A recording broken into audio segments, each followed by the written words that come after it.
What's going on, everyone? Welcome to the Progressive Action Studios. Yes, we decided to level up and bring these conversations to you guys one to one, in person, live in the flesh. You know, some of these stories need to be told. You got to have a conversation with some of these stories. And there's no other place than to do it right here. We're going to have regular people, 9-to-5 workers on the show, politicians, entertainers, everybody. But I'm going to start off the show with someone who has been a friend to me for a very long time in transit, for most of my career here, very loyal, don't have to question anything about her, smart, intelligent. Kimberly Nuke Mclaurin, how you doing today? What's up? What's up? I'm good. I'm good. We here. We leveling up. I see. It looks good. Yeah, I know. Good. I had to have you as my first guest. I appreciate that. You're absolutely right. You did. Had to have her as my first guest, That's but you know right. it's all good. But today we want to talk about some serious stuff. Okay. Dealing with transit and things of that nature. So tell the people what you do for transit, how many years you have on the job. Okay. So first off, next month, August, makes 16 years for me. I've been a train operator the entire time I've been here. I came down in 2008. I came down here, and I've been a train operator ever since. I work both the A and the B division. What is your experience like being being a woman train operator on the job? Okay. What's that experience like?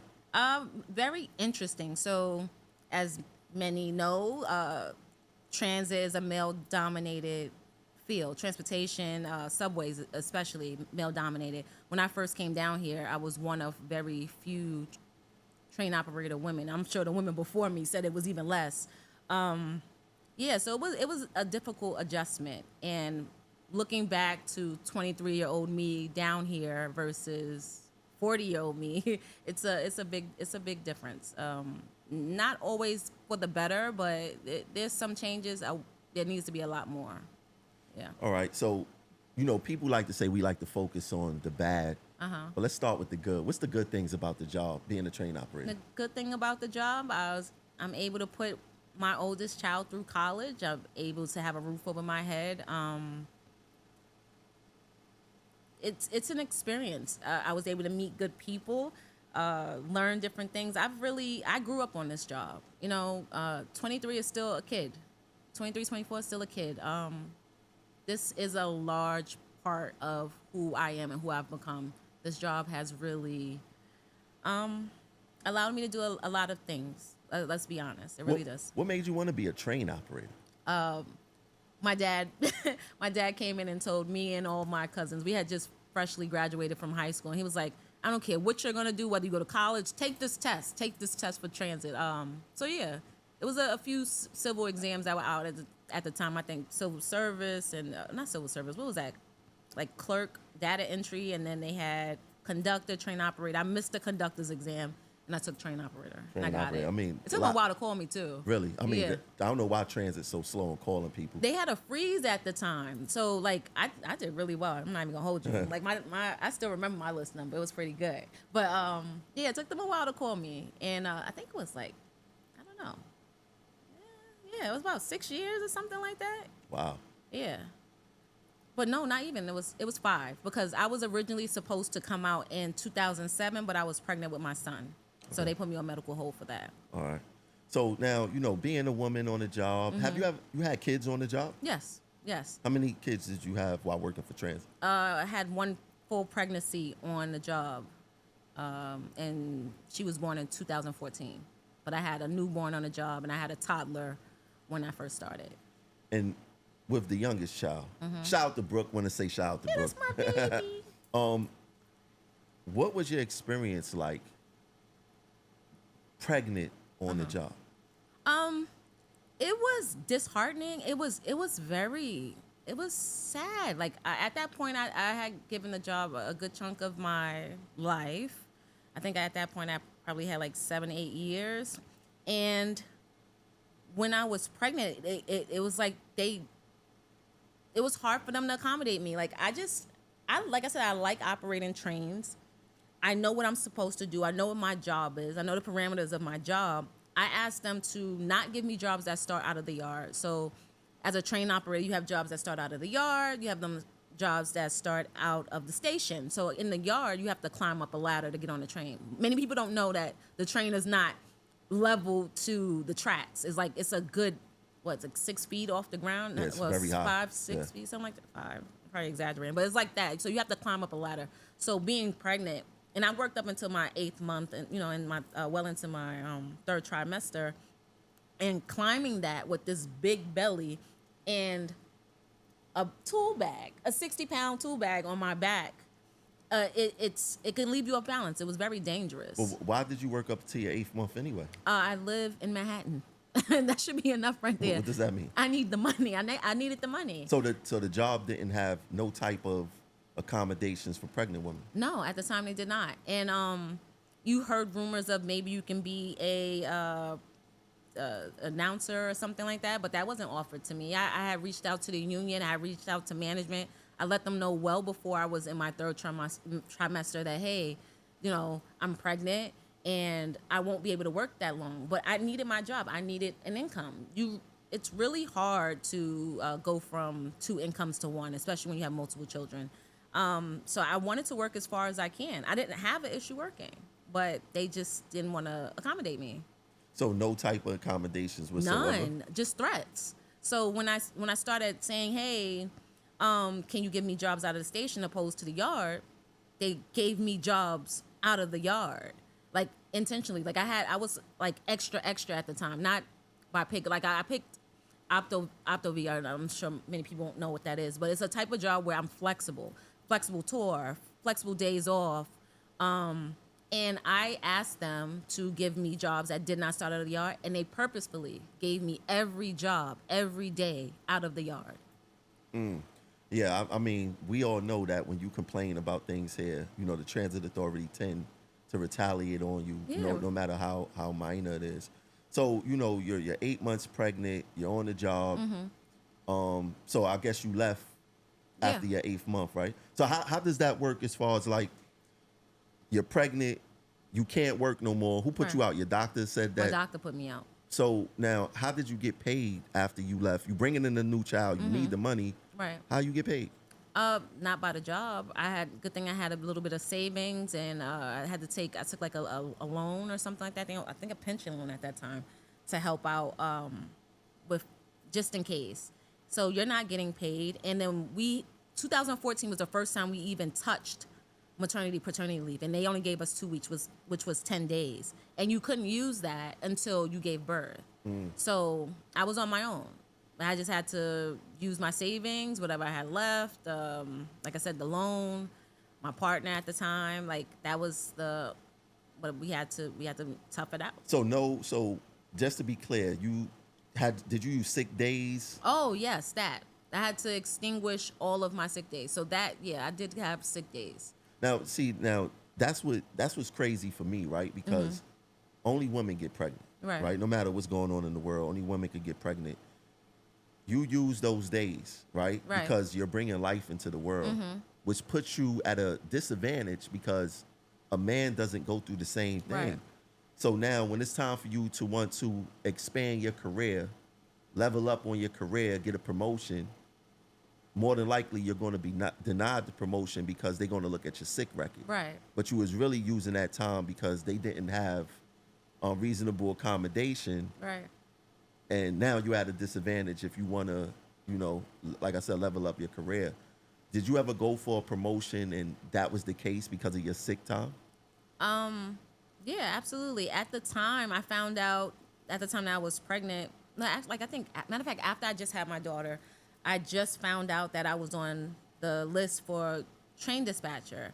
And when they came up to my name, they skipped over me. So when I went to investigate to see why they skipped over my name, they said it was due to my sick time.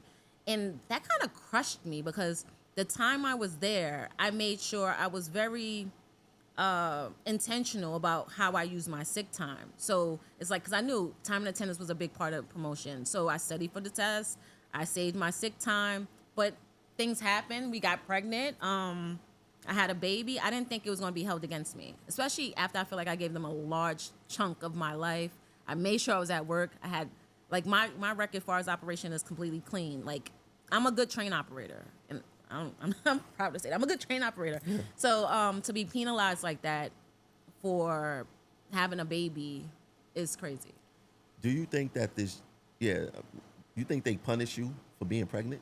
Everything here is like at transit is punitive. It is. It really feels like, I don't know.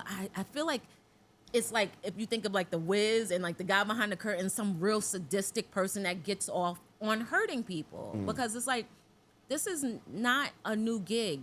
The transit system's been around for a long time. Women been around for a long time. Like, people have families. So, and it's enough of us. That's another thing. It's enough of us to make accommodations for people. Like, if a person doesn't want to work overtime, there's always someone that's going to work overtime. There's a good balance, yin and yang for it. You don't want to work overtime, someone wants to work overtime. You don't want to work weekends, someone wants to work weekends. But they don't want to do that.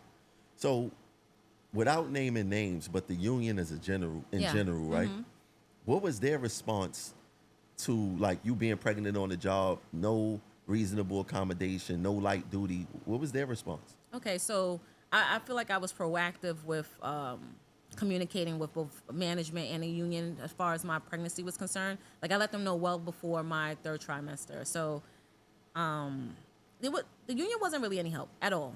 At first, it appeared that they were willing to help me and they wanted to help me, but it was just pass around back and forth. And then after a while, they just had the attitude like, well, it is what it is. This is just what it is. This is just how it is. You know how the job is. It's kind of like, if you don't like it, you know where you can go. It's just... It's like a rite to passage thing where, right, especially the woman that came before you, right, they like, well, I went through it. You should go through it too. I heard that. I mean, like, I feel like the guys were a little more sensitive to my needs. That's a weird way to put it. But yeah, they were more sensitive to my condition. The women were like, especially ones that had kids in here, I did this. You can, like, why should you get this type of treatment? I don't function that way. So what do you think is the disconnect between, workers, women getting this accommodation and the MTA making it happen? I feel like it's I don't know where you want to go with this, because it could be a race thing. It could definitely be a race thing. But the MTA doesn't want to make it comfortable enough for people to feel like they can have children. That's how I feel. Wow. That's what it feels like. It's like, if we allow you to feel comfortable having children, getting pregnant, then you will have more children, and other people will have children, and so then now we're losing workers. Wow. So you feel like it's a way that they doing it to discourage people from expanding their families? Absolutely. That's crazy. That's the last thing they want, is people going out sick or going out on medical leave because they're having babies. They want every last body on those trains, on those buses. Let me ask you a question about being pregnant on the job. Mm-hmm. You're possibly eating more, you're moving slower, using the bathroom more. Yeah. Things of that nature. And let's focus on the bathroom part for a second. Yes. Okay. They want to put cameras in the cabs, right? Now, I want to ask you a personal question first. Okay.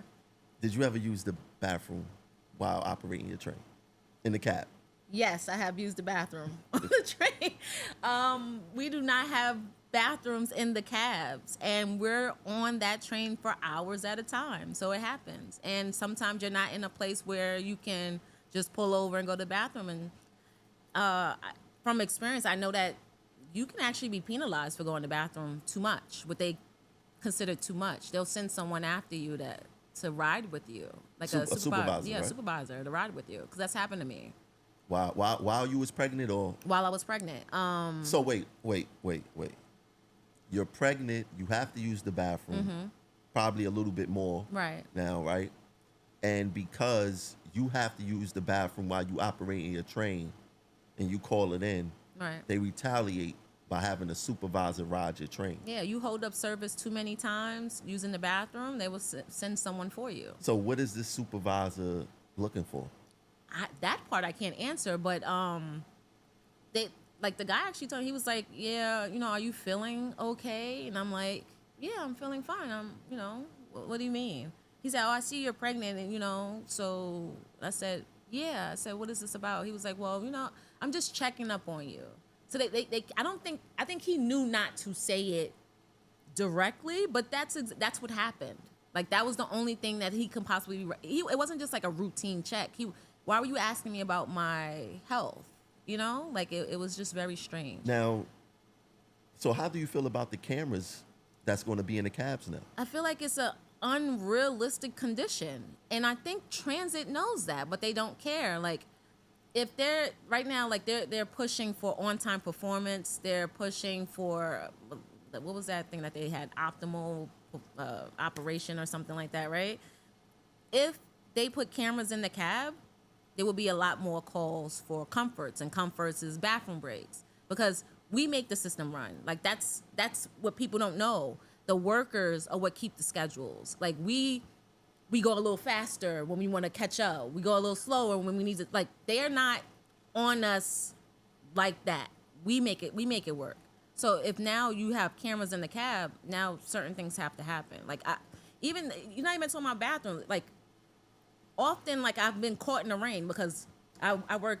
Sometimes I work 14 hours or something like that. Like, the conditions in the morning are different from the conditions at night. I remember one time I got rained on so badly that my shirt was, like, you could see through my shirt. Wow. Right. Wow. So just imagine now you have someone looking at you, or potentially someone looking at you while you're operating. It's just, you kind of do expect some level of privacy in there. That's a great point. I didn't think about that. Especially when you're there for hours. Because like you could have a trip. When I was working at Deuce, sometimes you'd be on there for 2 hours and 10 minutes or 2 hours and 40 minutes. You never know. Or you go in, you have to come right back. It's just. Yeah. What about when you have to something as simple as adjusting your clothes? Right. You can't really. Because your shirt's supposed to be tucked in at all times. Absolutely, but right? you're standing up, sitting down, sitting down is gonna, it's just not it's not ideal. It's not ideal. And like I said, even with a lot of people take these cups or bags or whatever they need to do to use the bathroom. They're gonna have to make stops now. Yeah, I see. The thing is that with transit is that the people who make these rules, they never did our jobs. Right. Right. And they will hire anybody in a managerial title as long as they was a manager somewhere else. I always said that they would hire a hockey coach to coach a football team, or because they were coaches before, right? And that's what happens here because, yeah, we don't get enough credit, right? Because school call will teach us something. Right. And if we follow school call, this system wouldn't run. Let's be honest, right? This system runs because we bend the rules because we don't want to be retaliated against. We make it run in their favor. But as soon as we make a mistake, they throw all those rules at us, and we like, why are we even bending over backwards for them? No one asked you to do that. And when you get in trouble, they're not just hitting you with one rule. It's not one infraction. It's always 2 infractions. It's whatever rule they feel like you broke, and then you're not following the rule book because you broke the rule. So, yeah. No, it's, I feel like they know that we're doing it. I feel like they know, I'm not just talking about the urination, I'm talking about, like, I feel like they know that we're making it work, but they're so interested in numbers, they forget the human element of it. So why do you think they don't give us credit? Why would they do that? How does that serve them? They need us to be the enemy. When things don't work, when they mess up, we have to be the blame. We have to be the scapegoat. So why would they give us credit? It's funny. When you see a sanitation worker make a mistake, NYPD, any other city agency besides New York City Transit, the bosses in New York City Transit look to throw us up under the bus, at every instance. I just seen a press conference today of a reporter asking Chief Kemper from NYPD, why are your guys always on the phone all the time? Okay. He said, how you know that's their personal phone? Right. How you know that's not the job phone? How can you tell the difference? And guess what? They're humans. They're expected to check on their phones. Right. If that was us, the MTA would be like, well, it's against this rule, that rule, it's unsafe. Because, like, even in our situation, they will take conductors out of service, train operators out of service for having a phone visible or in our hands, but they give us a phone to work with. Okay. So one is a distraction, and the other one isn't when they both distractions, right? And add your radio to it, whatever other equipment. But you know what the difference is between NYPD or transit police and us? The people who are leading them came from those ranks. Facts. So they know what it is. There's a loyalty there. Not only just loyalty, there's empathy there. They don't have empathy for us. They don't see themselves in us. Well, let me play devil's advocate. Okay. That don't happen on the union side. The union people was actually one of us. Right. So what do you think is the disconnect there? That can be a whole other show because I think it's a number of factors. For one, a lot of the leadership weren't at their tools for very long. A lot of them have like 25, 30 years. They were only at their tools for 2 to 5, 10 the most maybe. And then the people who are newer there, they get complacent. They fall in line with the other people who don't look at us like, I don't know. I think when you get, it's that whole thing about power and corruption, right? When you give someone power that they're not used to having, they want to differentiate themselves with the things, what they used to be. So I feel like the union leadership want to liken themselves to management opposed to liking themselves to us. So what do you expect from your union leadership?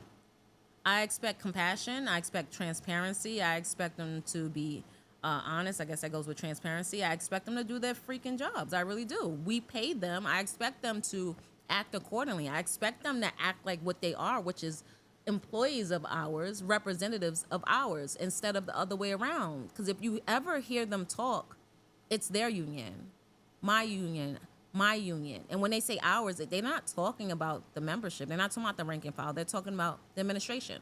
Mm-hmm. And that's just it. I want that to turn around. Because that's not what we are, the union. We make up the union. So, but how you feel about the current administration right now with Richard Davis being in charge and the way he's leading it? I feel like the current administration is a joke.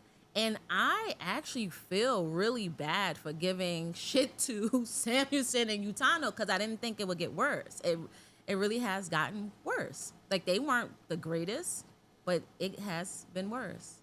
Like, this is a joke. Yeah, I mean, and I haven't seen you say anything online about it, but the Richard Davis allegations of him beating up his ex-girlfriend, right, the bus operator, what are your thoughts on that? I feel like it's disgusting. I feel like that behavior should not be tolerated in any circles, whether it's professionally, socially. I feel like people who do stuff like that should be ousted from society, period. Like, no one should talk to them. Like, it should be ostracized. But to be fair, it's an accusation. It's an accusation. Right. Do you believe that accusation? I can't really speak to that. I saw the photos. I heard the side of the person accusing him of those things.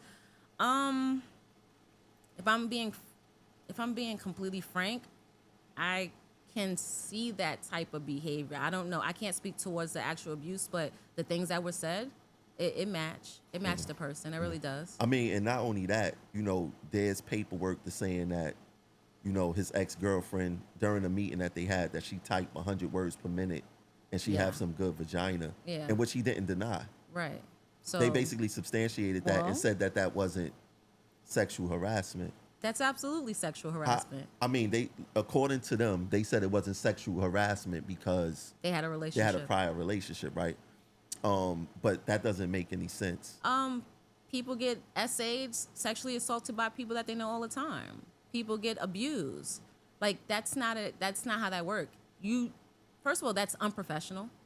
It's disgusting. I don't like to define what manhood is, but it's unmanly. It really is. It's very childlike. It's juvenile to even say something like that, and it's disgusting. And I'm surprised no one said anything to him about that. I mean, I would have expected Utano to say something or do something because he was the one who put Richie in that position. We never voted him in. We got to remember that, right?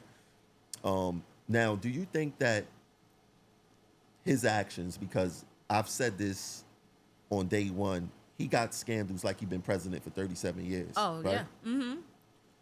yeah.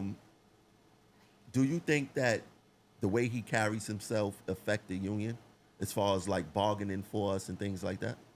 Absolutely. That is a big part of the embarrassment I'm talking about. Like like I know him. I know Richie. I've dealt with him when I was on the e-board. And he's a different kind of character. Let's just say that he's a different kind of character. But speaking to how he presents himself as union president, I still remember the secondhand embarrassment I felt when he presented on the behalf of, what was it? What was he went to, what was it? The board that he was speaking to? Oh, the MTA, the Workers' Comp Board. No, the Tier 6 Pension Board. Yes. Secondhand embarrassment. First of all, he seemed like he was unprepared. He didn't know the issues. He fumbled through it. He said some really weird things. Like, I know speaking isn't his strong suit, but my thing is, as a leader, you should at the very least prepare, know the issues, or at least have someone with you that can back you up. And I don't think he had any of those things covered. What kind of advice would you give him if you had the opportunity to talk to him, and knowing all the things that he's being accused of, the things that he has said? I mean, even with the statement where he said about me, about a fight that I had, that he wasn't even there, that he said that I did a certain type of action, right? See, that's what I said. Like, well, he gives material for many episodes. I lost my train of. What did you say? What were you asking? Like, what kind of advice would you give him? What kind of advice? Like, would you tell him to step down? Would you tell him to seek some type of help? Like, if you had him right here with you right now, and forget about the politics, because you know he don't mess with this side over here, but you were speaking to him as a union brother, what would you tell him? All of the above. I would tell him that he needs to get help if those things are true. But based on what he said, and he admitted to saying that he needs some type of everyone needs therapy, but he definitely needs therapy. That's just crazy. Him commenting on your assault, that goes against everything that we stand for. Like, you don't speak against another member. That's just something you don't do. The proper thing and he had time to prepare for that. I don't care what anyone says, because it wasn't like as soon as it happened, they put a mic in his face. He had time to prepare. You don't make a statement against another member. You say, we're handling this internally, like everyone else does. Like, NYPD has its issues. The CEOs at Department of Correction, they have their issues. You don't hear anyone bad-mouthing their employees. Like, that's just something that it happens here. And it's embarrassing. It really is embarrassing. Like, I need him to also, like, a point of advice, leave all microphones and cameras alone. He's the president, though. Like, have someone else talk for you. Like, at this point, like, I like that word, besmirched the name, the title as president. It's really bad. It's like, how would anyone respect him? Whether it's management, whether it's our legislators, how would anyone respect someone that behaves that way? At this point, do you think he should step down? He should have been stepped down. I think he probably could have survived, I'm being honest, survived the comment he made against you, which was still bad, but the thing with the assault and he should have stepped down for that. Like, save the union embarrassment. Him remaining in place is pure arrogance. Yeah. So, being on the job, working with the public, moving millions of people a day, do you feel safe on the job? We have mass shootings on the job. We have conductors getting their necks slashed, some getting shot in the face with BB guns. Yeah. You have slapped, spat on. Yeah, you have sexual assaults happening in the system. Yeah. Do you feel safe being a woman working in New York City Transit? Absolutely not. And I don't know what happened, but it feels like post-COVID, it has become worse. It's become worse. It's like the amount of emotionally disturbed people, and that's just, people like to hear that term EDP, emotionally, and think homeless people. No, just people, like, the city is mental. Like everyone has lost their mind. No, I don't feel safe. Me personally, I've been grabbed several times on this job, verbally assaulted. Someone threatened to shoot me one Wow. time. Yeah, it's not a safe job, and I know people that have been hurt, and it's not good. So let me ask you, you know, a lot of people say MTA, ATM. Yeah. You know, personally, our wages is not keeping up with inflation. It's hard to live in the city in which we work. What do you think about our pay and surviving in the city? I feel like can I use the word shafted? I feel like I mean, we're not being paid appropriately. I can speak to a lot of things as far as our pay is concerned. Like it's not keeping up with the cost of living. They know that, and on both the side of management and with our union, their raises are keeping up with the cost of living. I don't understand why they're okay with not paying their workers what they're worth. Like we are skilled laborers. They didn't just pick us up off the street and we just started operating. They trained us. Like me personally, I've trained technically in total. I've trained like over 2 years for this job. So it's like, pay us what we're worth. They have no issue paying Metro North, LIRR. Why is it a problem paying New York City Transit? Well, let me ask you that. Why? What you think is the problem? I think it's the demographic. I really do. I feel like it's hard for people, the elites, because let's be honest, our boards are comprised of the elites of the city or the New York tri-state area. They don't identify with us, and they are the type of people, at least they present that way, that you should be happy with what we're giving you. You should be thankful that we're allowing you to work for us. But this is one of those jobs that they missed that whole wave of when people were talking about synergy and morale. They don't understand that happy workers make happy customers. Happy workers are productive workers. Like, you're worrying about people coming to work, like employee availability. People who are happy come to work. People who are paid well come to work. People who are taken care of medically come to work. And that's another thing that I have an issue with too. We come in contact with millions of people, and if we're not coming in contact with directly with the people, the equipment we're touching has been touched by millions of people. And when we get sick, we're penalized for being sick. It makes no sense to me. Where do you think we're getting these germs from? Like what happened with COVID? How many people died? I remember every day there was an announcement. I was scared, like when people, like on Facebook, when they would have like a birthday announcement, I thought they were saying someone died, because we were losing people every day. And we seen how they treated us during COVID. Oh yeah. You know, we went from essential workers to, you know, which that was a lie. You guys going to get what it was, a stimulus or hazard pay, whatever the case was. What Never was got that title they gave us? Because it wasn't just essential worker, but it wasn't first responder. It was like emergency worker or something like that. Something like that, right? Yeah. And I remember the clapping, and I remember, And they was you doing guys the are 7 heroes. and 7 p.m. Yeah, we were heroes until it was time for that money. Yeah, I mean, they gaslit us. And, you know, our union was like, oh, we're going to do this, we're going to do that. And then the talk stopped. But like you always say, like our job is a microcosm of, you know, the greater issue, like this country. Being that we're predominantly, I could just say we're predominantly minority, predominantly African-American system, to my New York City Transit, they feel like it's okay to give us symbolism. They never want to compensate us. Like, we could even go talk about reparations or whatever. Like, they never want to compensate us. They want to take, they okay with taking down statues and monuments, but never when it comes down to real compensation. But this points back to our union. Right. Why do you think our union leadership goes along with this? Because they don't feel like we deserve it either.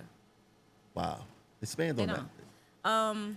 If you talk to them, they look down upon the rank and file. They, like I said, they want to separate them. Like we're their version of self-hate. They want to. They don't want to be like us. They want to be like management. They look up to management. Like that's daddy for them. You know. They want to rub elbows with the elite. You know. whether it's the management, politicians, like they just absolutely glow and pander to these people. It's just very warped and backwards. I want to ask you a question. I was watching this other podcast, right? Where they said that bus operators, people who are bus operators, have no ambition in life. Oh, okay. Right? Meanwhile, this is coming from two podcasters. They had a guest, the female said it. Right. And they like, yeah, you're right. They agree with it. But they saying that transit workers, because it's not even, I'm not even going to, just say bus operators. Right. It could be train operator, conductor, whatever, right? Yeah, it's pretty much similar. We have pensions. Yeah. We have health benefits. We getting wages, not enough to survive in the city, but you can make it do what it do to some degree, right? You have a union. They not the most powerful, but the MTA can't come and put their foot in your behind and, not, they do it, but you know. That's your doing. That's not the union's doing. But how do you feel about people that say that being a bus operator or being a train operator, people who have those jobs don't have no ambition? I think it's ridiculous. Ambition is defined by the values of the person. So what is whoever was speaking, what do they consider ambition? Being a supervisor? Some people consider ambition as bettering my family. And if maybe that job in particular, maybe bus operator affords that person the means to do that. I don't need to be a supervisor. And sometimes working salary, you might be getting less than wages. So you can be a boss, but that bus operator might be pulling in way more money than a supervisor. Facts. So ambition is, I want to buy this house. I want to put my kids through college. I want to vacation with my family. They can't determine. I think that was a very ignorant comment. And I'm okay saying that. I mean, especially, coming from people who they left another podcast. They not bosses. Right. They arguing over nickel and what they arguing about, the money that they was making. Transit workers basically can make that in a day. Right. You know what I'm saying? Along with go 401k and all this other stuff. But yeah, I thought it was pretty wild. Right. Because I'm quite sure these guys probably don't got health benefits. And if they do, they playing the arm and the leg for it because, they can't fool us on none of this stuff. But it's weird, man, that people look at transit workers as people having no ambition. I don't think they believe that, though. I think they know what it is. First of all, the way transit, like management, inflate our paychecks, I think whoever said that was a hater. And I think that's what it is. Like, for instance, not now, but like early on in my career, right? One of my sisters, she has like 2 masters or something. I was making more money than her, and at that time I had not got my. They have degree. no idea how many people from Wall Street, from being teachers, police officers, corrections, come down to transit. Because it's a stable. So that speaks to the plus. It's a stable job. This is a recession-proof job. So. And COVID proof too. COVID proof. Pandemic proof. If you survive. Global. That's not even funny. That's so sad. Yeah. That is so sad. Oh my God, that's so sad. Yeah. But yeah, it's like when people are out here losing their jobs and stuff, like even post 9/11, the stock market crash, the first recession. Well, that's not the first for other people. It's first for me. First recession, people were okay. Transit workers were still okay. So this job can be so much more. This is actually a good job. It's a noble job. That person would have never said that to a police officer. I mean, never. But it's strange. But let me move on to another question. Kathy Hochul paused congestion pricing, right? Mm-hmm. Our union administration was championing congestion pricing, and not even thinking about getting the workers an exemption, an extra tax to come to work. How do you feel about that? That was multiple parts there. How do I feel about her canceling it, or how do I feel about the union championing it? Yeah, let's focus on the I don't understand anyone who is not a part of the elite championing it, or who don't own a car. Okay, so like if you live in Midtown Manhattan, I can understand how you champion that because you're on the train most of the time. But like the union administration, no, most of their constituents can't afford to live here. So what are we doing? Commuting. Like I'm very fortunate to be able to still afford to live in Manhattan, but most people live in Delaware, Pennsylvania, Connecticut, upstate, like Middletown, Orange County, like you're hurting your constituency. It makes no freaking sense to try to negotiate that and not think of your rank and file is it's a complete disservice, and it's nonsensical. Yeah. It really is. Like I'm still trying to figure out why it took like. During my time here, we just started getting those like passes where we get on Metro North and LIRR, and we still got to choose. You got to pick. Yeah. That makes no sense. Why are we paying to come to work? So they're not paying us, and then we have to pay. They love to find ways for us to pay them back their money. Oh, for sure. That's and then, crazy. You know, the union administration don't care because they get easy passes. They get easy pass, and they get cars. And we pay for that. We pay for that. Yeah. Easy pass in their cars. Yeah. So you know, they probably have gas cards too. They have gas cards. Yeah. So why would they have we to pay work? for everything? Everything. But think about that. We in transportation.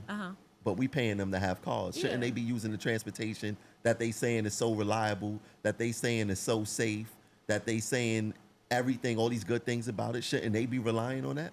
Absolutely. I mean, listen, 100% honest, this administration deserved to be on the train, on the bus.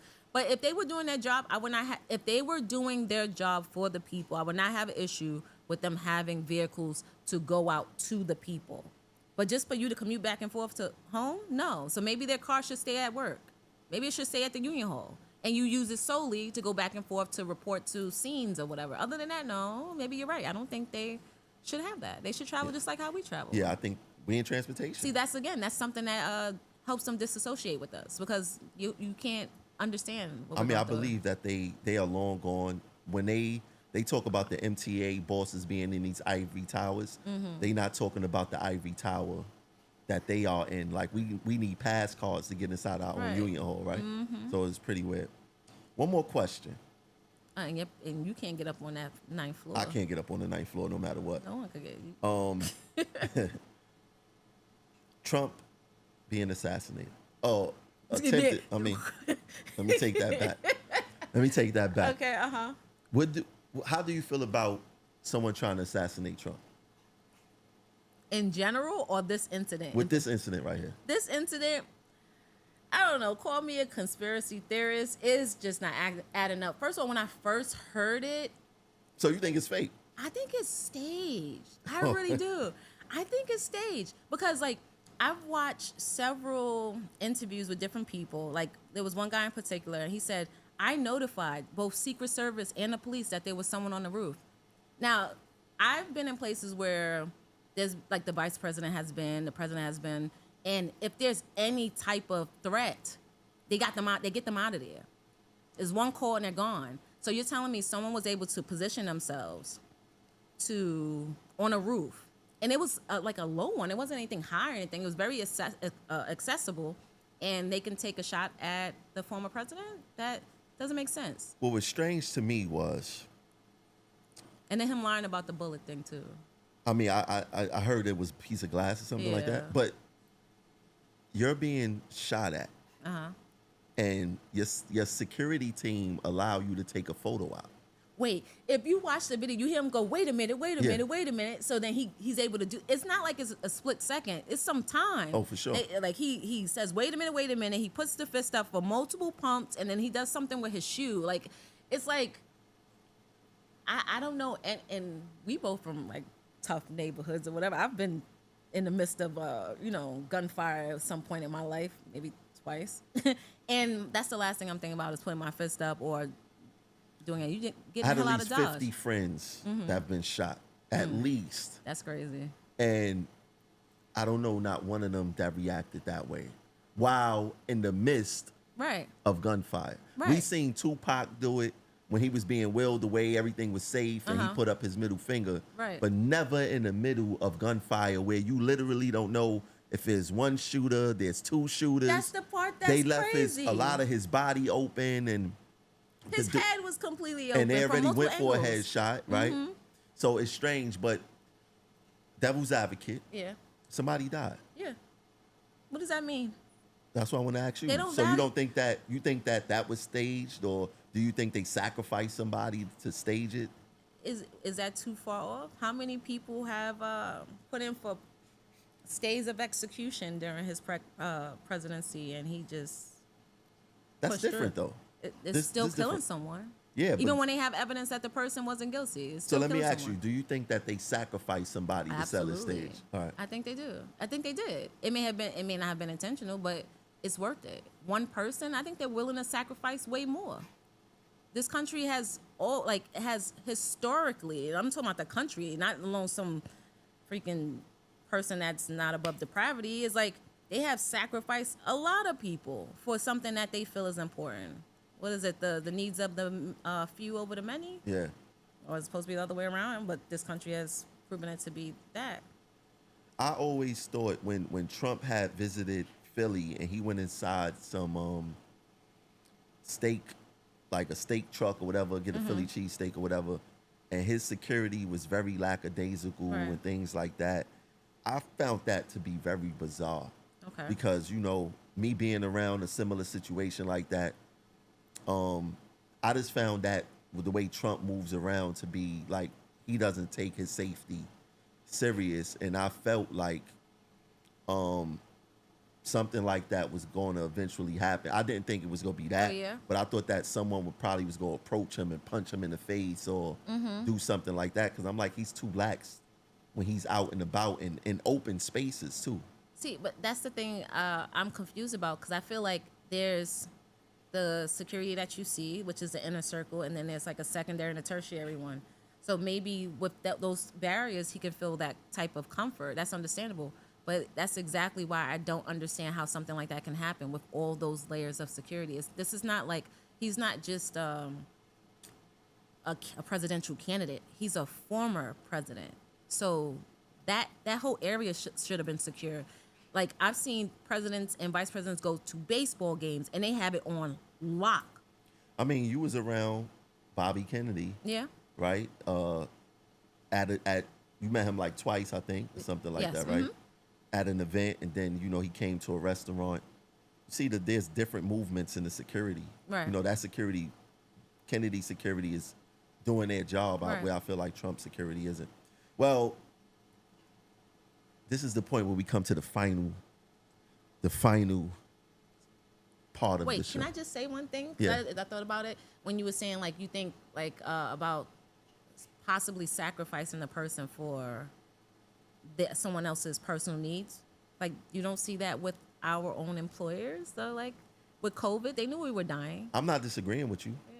Yeah. It's just that, just playing devil's advocate, because some people think that, it has to be real because somebody died, right? In my opinion, they will sacrifice people to sell a story, Right. right? So, and it's not like this isn't far-fetched, right? And we living in a space now where the conspiracy theorists are right, Yes. right? So yeah.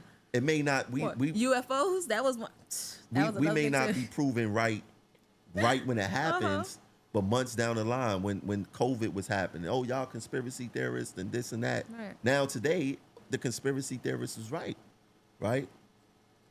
So yeah, I mean, it depends who you ask. It's one hell of a stunt to pull, right? But he's a TV guy. At the end of the day, he's a showman. He's an entertainer. And he entertains. Like I said, that's one hell of a stunt to pull. I'm not, in order for me to sell or solidify that type of move, because you got to trust in everybody. If it was fake, like the guy is an inch off, he's dead. That's true. Right? So I don't know, man. I just find it to be strange, the photo op. People look at it as being tough. I look at it as being stupid, because at that time you didn't know where the threat was, Right. how many threats it was, and things of that And nature. I don't even know if he was subdued at the time. But it don't matter. Right. The- He didn't know. Yeah, nobody knew. Right. Right? Unless it was a stage. Did you see the video of the woman looking up at the rooftop? Like, they have. I mean, the whole thing. Like, it's a lot. Well, let me ask you something Go before we ahead. get out of here. You have anything to ask me? Yeah. What's up with you and Eric Adams? Word on the street, you guys were on like a private jet or something like that. What was that? That's word on the street. Y'all You know jet what? setting around. I want to explain this to you guys, right? So I posted a video, it was like 7 seconds, of the mayor. He was coming on a plane, right? So I already knew what type of reaction I was going to get when I posted it, because people hate the mayor, Okay. right? I don't hate the mayor. I don't agree with some of the things that he does, but that goes along with everybody in life. I don't agree with everything my parents did.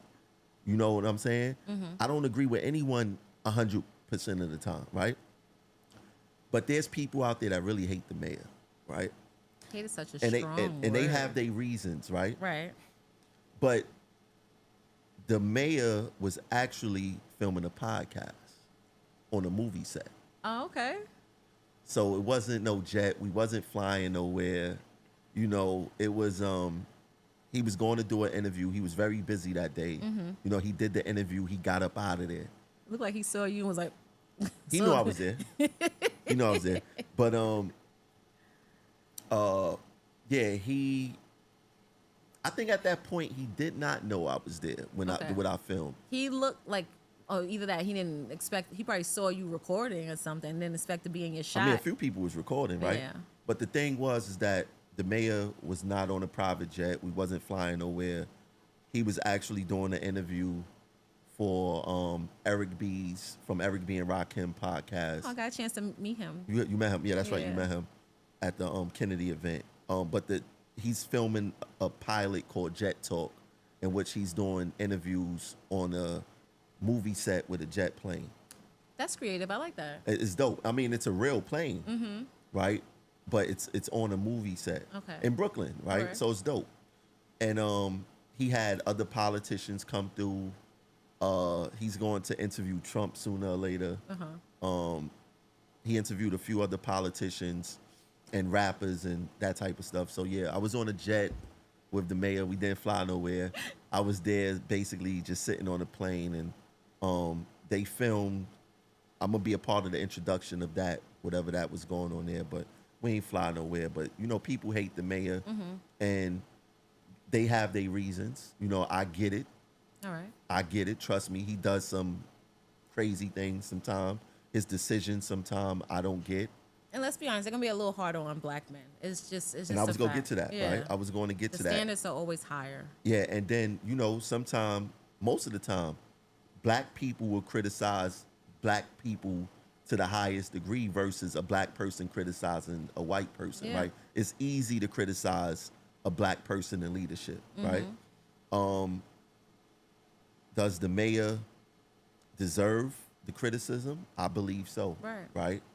But, you know, to wish harm to someone, That's extreme. to think that he's out there traveling on private jets with me. I'm not getting on the private jet with the mayor. You know what I'm saying? That's Right. just not something that I'm gonna do unless it makes business sense or whatever the case is. But there's no reason for me to even, you know, do that. But yeah, I purposely put that out there, you know, to gaslight the people. I could say I Clickbait. gaslight. Yeah, Clickbait. I gaslit the people because I wanted to see what they was going to say and how much they really, you know, hated the mayor just for being there. And I lost some support from that, believe it or not, because people was like, "Oh, you're on private jets with the mayor. You sold out. You did this. You Oh, did get that." out of here. But they don't even know the conversation that me and the mayor had that day, or the conversations that we have. You know what I'm saying, from time to time. Like I said, I could be in the same room with him. We could have discourse. He's not a person that says, "I don't want to hear what you got to say." He say, "Let's talk about it." But that speaks to what we were just talking about, like the lack of grace that people give you. Like, people have watched you for a very long time, and to just quickly drop support based on one incident without questioning it, it's They never really unfortunate. supported me, and it shows that they don't know who I am. Right. Right? I could be in a room with someone who I don't Right. agree with, and either don't say something or say something respectfully. right? I ran into Chuck Schumer. I am not a fan of Chuck Schumer. I questioned him about our hazard pay, and he said he was gonna put it in this bill, and he didn't do it, right? I don't care to be in the same room with Chuck Schumer. I think that he's a liar. He don't care about transit workers, and he's a typical politician, right? But I didn't have to record that. Right. I do that all the time. I run into people I don't agree with all the time, and I state my piece, and we speak, and we keep it pushing respectfully. Well, this is the era. If we don't see it, it's not happening. Yeah, I mean, I get it. If you ain't posting, it didn't happen. I mean, well, when it applies to our union administration, that remains true. Yeah, you're the king of the receipts. Yeah, because if they don't if they don't show it, I'm not believing it. Right. Because even when they show it, it's BS. But that's different. They work for you. Well, I'm not saying that Chuck Schumer don't work for you either, but this is closer to home. This is closer to home. They have to show and prove because you're asking for it. You're demanding it. Yeah. Can I ask you one more question? Yes. So, looking at the growth of progressive action from a radio podcast to now, where do you see it going? What's the trajectory of progressive action? Well, in what we advocate for primarily, labor, workers, the unheard, because everybody think that when you have a union, you have support and they're doing their best. That's not true. Today's union managers, the bosses of the unions, they seem to align with management and the actual bosses of the company now, which put members in a bind, right? So starting the platform, I just wanted to have conversation with workers to let us have a voice, right? So it grew into just a radio thing, then it grew into a TV thing, then it grew into me branching out, building my own thing, year after year after year, making it better and better to this, right? Where we're able to have these conversations in person, for everybody to hear. But I don't have, I don't know what, maybe my own building with a studio and things like that. But that's not something that I'm aiming for. I think that as long as I'm able, whether it's on my phone, whether it's me building out a podcast, just getting the word out there, right? Because I don't want people to feel discouraged to say, hey, you know what? I got to do it like how Trammell did it. I got to build the podcast. I need this equipment. I need that. No, you could just use your phone and say what you got to say, right? Because there's people who just use their phone and get hundreds of thousands of views, and there's people who use thousands of dollars worth of equipment and getting 50 views, right? So it's not about that. It's about the content and having the courage to say something and speak up. And that's what I want to encourage here in Progressive Action is we all grown men and women, right? You can't be tough at home and in the street and then you come to work and you a coward, right? I don't want to hear how much drugs you sold, how many people you shot, what you went to jail for, because when it comes to the bosses, you none of that, right? So how can we encourage people to speak up? Like,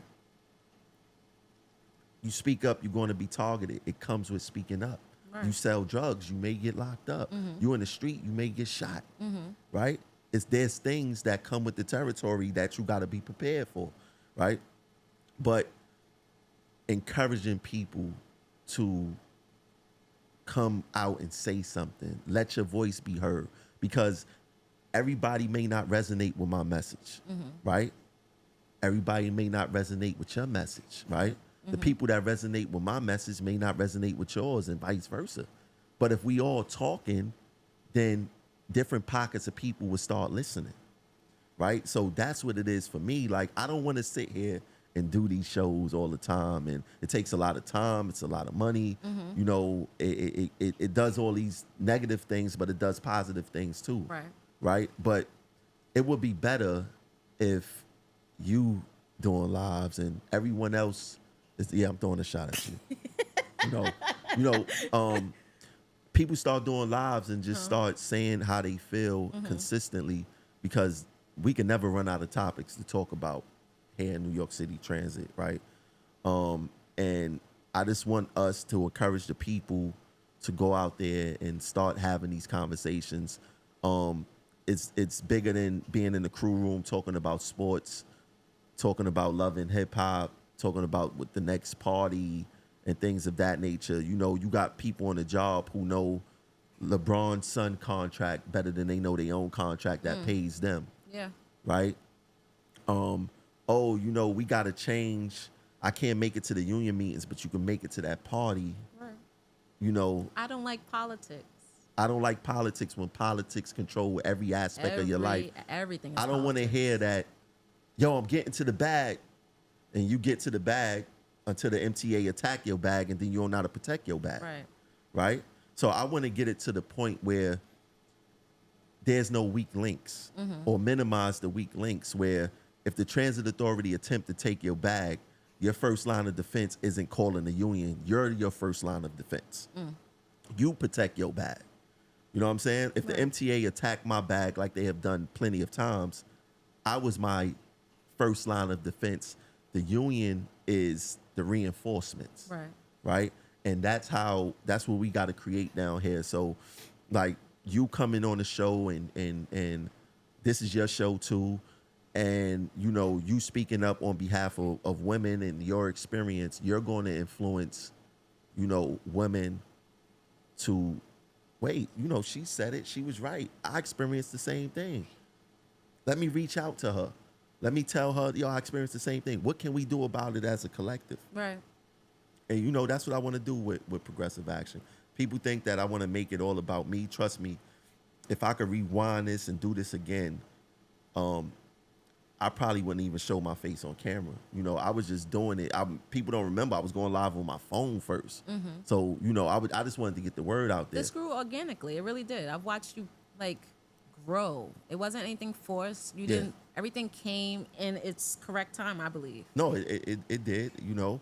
And I never had put any goals or anything like that to say, you know, I want to do this or I want to do that. I did it from the heart. I just wanted to get the word out there and educate the members and give us a voice. All right. And, you know, we're going to continue to do that. We lead into that. We have the biggest labor movement in the country, to be honest with you. Nobody's doing what we're doing on our level. And we're going to continue to shine. We're going to continue to grow.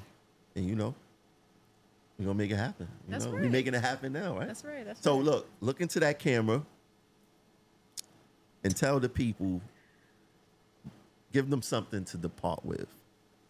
Outside of donate to the platform. Oh, for sure, do that. Yeah. Donate to the platform. Do you see this? This stuff is expensive, but it's for the people. I would like to thank you, not just for today, but just in general. Like, meeting you, being involved with Progressive Action has enhanced my life. Like, I've always been an advocate for myself and others, but I never felt such community than I did here in Progressive Action. Like, people, like-minded people. It feels good to see that I'm not the only one screaming at the top of my lungs when something is wrong. Yeah. Like, I've never been that person that complained and not want to do something about it. And it's good to finally meet someone. And you have acted as a mentor to me. Like, you've encouraged me to get more involved, even though I don't do as many lives as you want, but more involved. And also, I take that home with me. I take the community that you've built here, and I take it home with me. I've gotten more involved with my own community. You're a community board member. I'm on a community board. Exactly. And, like, I love it. Like, I feel fulfilled. This is very fulfilling. I like helping people. I like righting wrongs. So, like, yeah, this is family for me. You're family for me. So what I would like to say, I appreciate that. Yeah. Thanks for being the first of the first on the show. You know, come back as often as you want. I want to talk about this. Yeah. I want to interview my own person. Cool with me, you know, and that's what this is here for. This is here for us to expand everything that we want to do. Oh, election year for the union and also the presidency. Yeah. United States presidency. Come on, we gotta vote, people. Yeah. But she said something right not too long ago. Donate to the platform. Donate to the platform. $ Progressive Action 100. I really hope you guys enjoyed this conversation. We're going to have more conversations like I said, from transit workers, regular 9 to 5 people, police officers, politicians, social media influencers, rappers, you name it. They're going to be here. We're going to really expand the platform and talk these conversations of, besides the glitz and the glamour, but the average person, because, you know, rappers, entertainers, they have problems with they pay, they have health insurance issues, they have all types of stuff. And we just go bring it back home and start having these conversations. So like I said, I hope you guys love the content today. Like, share, subscribe, and donate to the platform. Peace.